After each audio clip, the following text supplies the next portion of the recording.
የቴዲ አፍሮ 50 ዓመት የልደት በዓልና የ25 ዓመት የኪነ ጥበብ ከፍታ ጉዞ በኢትዮጵያ ሙዚቃ ታሪክ ውስጥ ስመጥርና ድንቅ ከሆኑ አርቲስቶች መካከል ቴዲ አፍሮ ግንባር ቀደም ተጠቃሽ ነው። በዜማው ልብን የሚነካ በግጥሙ ሐሳቡና መልእክቱ ደግሞ ሰዎችን ወደ ፍቅር ወደ አንድነትና ተስፋ የሚጠራ ድምጽ ሆኖ ለዘመናት የኢትዮጵያ ልብ ገዝቷል።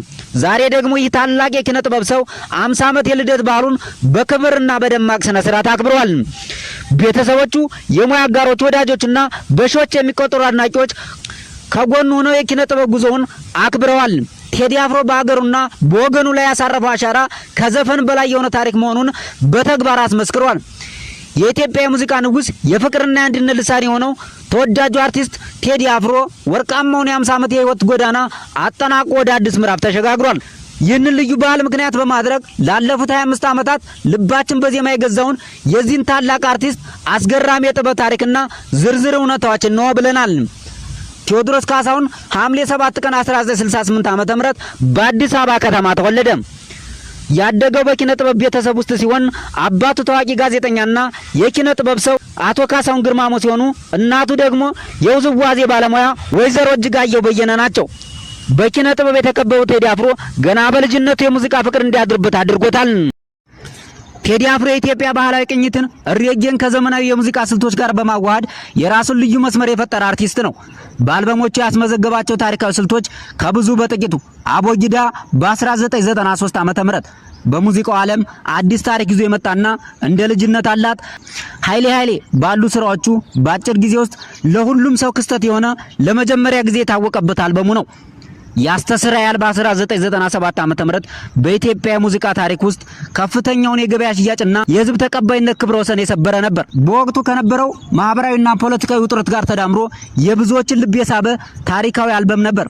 ጥቁር ሰው 2004 ዓ.ም ለአጼ ምኒልክና ለአድዋ ድል የተሰጠ የታሪክ ገጽ በሙዚቃው ከፍ ያደረገበት ታሪካዊ ስራ ነበር። ይህ አልበም በጥቂት ቀናት ውስጥ ከግማሽ ሚሊዮን በላይ ሲዲዎች በመሸጥ በወቅቱ የኢትዮጵያን የሙዚቃ ገበያ ቀዳሚ መሆን ችሏል። በ2009 ዓ.ም የዓለም አቀፉን የሙዚቃ ሰንጠረዥ ቁጥር 1 ደረጃ በመምራት የኢትዮጵያን ስም በዓለም አቀፍ ደረጃ ያስጠራ ድንቅ አርቲስት ነው። ቴዲ አፍሮ ዘፋኝ ብቻ አይደለም፣ እርሱ የማህበረሰብ አስተማሪ፣ የሰላም ሰባኪ ነው።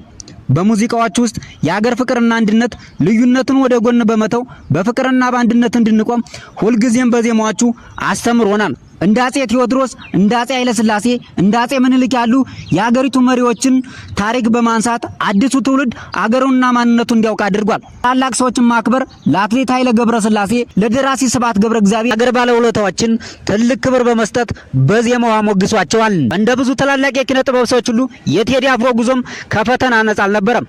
የእስር ጊዜን ጨምሮ የተለያዩ አስቸጋሪ ሁኔታዎችን ተሻግሯል። ነገር ግን እነዚህ ፈተናዎች ከአድናቂዎቹ የሚጎርፍለትን ፍቅር አልቀነሱትም፣ ይልቁንም ይበልጥ አጠናክረውለታል።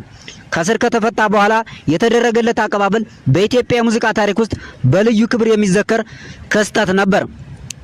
በአንዳንዶቹ ስራዎች ውስጥ በፖለቲካና በማህበራዊ ክስተት በምሳሌያዊ አገላለጽ በማቅረብ የተለያዩ አስተያየቶችን ቀስቅሷል። ደጋፊዎች የህዝብ ስሜትና ጥያቄ በሙዚቃ የሚያንጸባርቅ ድንቅና የሚደነቅ አርቲስት ተብሏል። ከዘመን ወደ ዘመን የሚተላለፈው ውርሱ ዘፈኖቹ ብቻ አይደሉም፣ የፍቅር፣ የሰላም፣ የአንድነትና የተስፋ መልእክቶችም ጭምር ናቸው። በዜማ ያስታረቀ፣ በግጥም ያስተማረ፣ መልእክቶች የህዝብ ልብ የገዛ ድንቅ አርቲስት ሆኖ በኢትዮጵያ የኪነ ጥበብ ታሪክ ውስጥ የራሱን አሻራ አስቀምጧል፣ እያስቀመጠም ይገኛል።